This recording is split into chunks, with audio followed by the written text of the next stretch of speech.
One of the most anticipated ID of the season has finally arrived.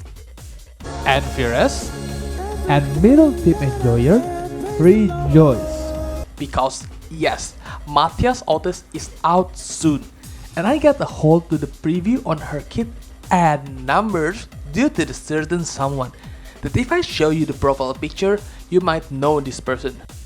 But basically, three wise monks came to me in a dream and gave me this kit for us to know, should you pull the House of Spiders the middle NURSEFATHER Outis? Well, before we answer that, let's take a look at her kit first. Obviously, to avoid getting taken down or sued, I have to censor some of the stuff. Even though images and animation of her are already out, I don't want any smoke, so we are censoring it.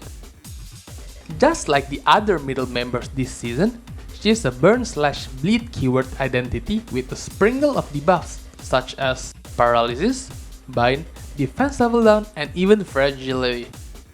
At level 60 and up type 4, she has 4 to 6 speed, 286 HP, and of course, is fatal to pierce while resisting blunt. Her kit looks a bit complicated at first, but it's actually pretty simple. There are two sets of skill, the base skills and an enhanced skill, which can only be unlocked once you obtain Life Attain. The way you unlock Life Attain is by advancing Sealed Sword to phase 3. You start at 0 Sealed Sword, and every turn, when you activate this passive, which requires 3 Envy Resonance, Sealed Sword advances to the next phase. After doing this 3 times, you obtain Life Attain. Pretty similar to certain someone, right? But Life Attain doesn't only change your skill, it also enhances Otis as a whole. Life Attain make Otis take less damage from burn and even won't die from it, as well as inflicting burn every time she inflicts bleed. On top of that, she gives burn to herself and the enemies every turn after she has Life Attain. Oh, and it also converts her coins to unbreakable coins. Moving on to her skills, let's not dwell too much because this is subject to change apparently, since they are still doing tests until a kit reveal in Monday. Let's start with skill 1. This is normal skill. And this is the enhanced skill. Her enhanced skill has 1 more coin, so it has more damage, but clash-wise, it doesn't change much. Her follow-up attack are just reskin skill 1 too, if I'm not mistaken.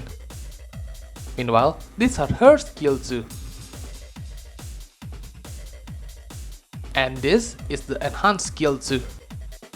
Clash-wise, it doesn't really shows, but the difference in damage is quite substantial. On a vacuum, even excluding the fragility next turn, it is around 30% damage increase for both skill 1 and skill 2. But that's not the main dish. The main dish is skill 3. Since all the cool middle have counter that can change into skill 3 with enough NVRS. Sorry Marshall, you're not invited. But moving on, her skill 3, Stem of Vengeance, will not change due to Life Attain. Instead, it will be enhanced due to the middle Grudge, which you can get from her passive again. If you have 15 Grudge, on the next turn, a base skill will get replaced with the one and only Complete and Total Extermination Life Attain, which is a completely different skill from Stem of Vengeance. But let's start with Stem of Vengeance. This is the stats. Meanwhile for Kate, this is the stats. She also heals, deal blunt affinity damage, inflict paralyze, defense level down, and even fragility on next turn as well.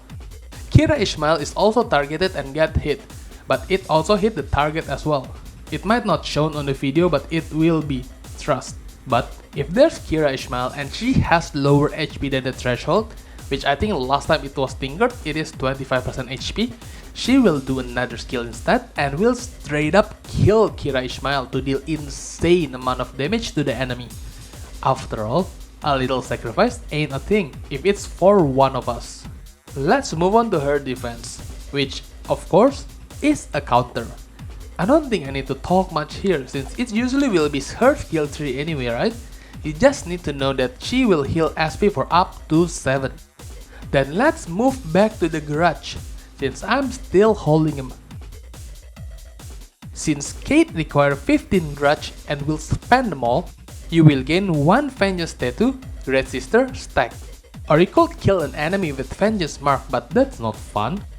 The vengeance tattoo will give blunt and envy skills 20% more damage per stack for up to 60%, and more blunt affinity damage as well. After giving some thoughts about this, it looks eerily familiar to a certain status, huh? Well, anyway, the rest are more or less similar with middle identities that are out already, so I don't think I need to talk much about that. But this one is pretty interesting, which are these status, which give her and Ishmael 5% more damage for envy and blunt skill, and 5 more SP, and her support passive that will give all units in the same faction 1 attack power up for next turn, as well as 3 offense level up for middle IDs. Which, if you're running middle IDs, would you sacrifice your allies for more damage? Well, lore wise, probably. Damage wise, based on this kit that the 3 wise monks gave me in a dream, she would definitely be top 10 in the DPR chart.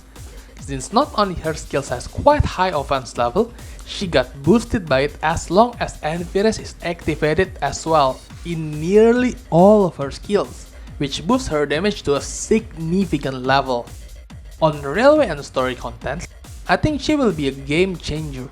Of course, it's not the same level as House Shoe, but in the middle, she will definitely be better than Ricardo Heathcliff, especially in Moses' scenario.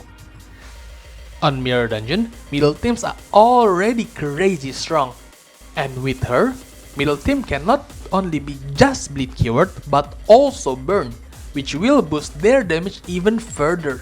This will be crazy. Here are my thoughts on how to play her. Since we know that she will interact with Kira, so I made this abbreviation so you will easily remember it. P for parry all your attacks, R is for resonance, and V resonance always. A is for all skill is counter. N is for negate unbreakable coins, and K is for kill Kira Ishmael for more damage. As for her team, she could work in any Envirus, but with middle Heathcliff and the middle team, she would get her conditionals faster and will have better synergy. On to how to play her. I think the best way is to do at least 3 Envirus every turn to activate her Leviathan, and after that, Envirus again, since Envirus baby! And remember kids, never pull, always dispense, and never take kit analysis seriously before the numbers are out. Mystic out.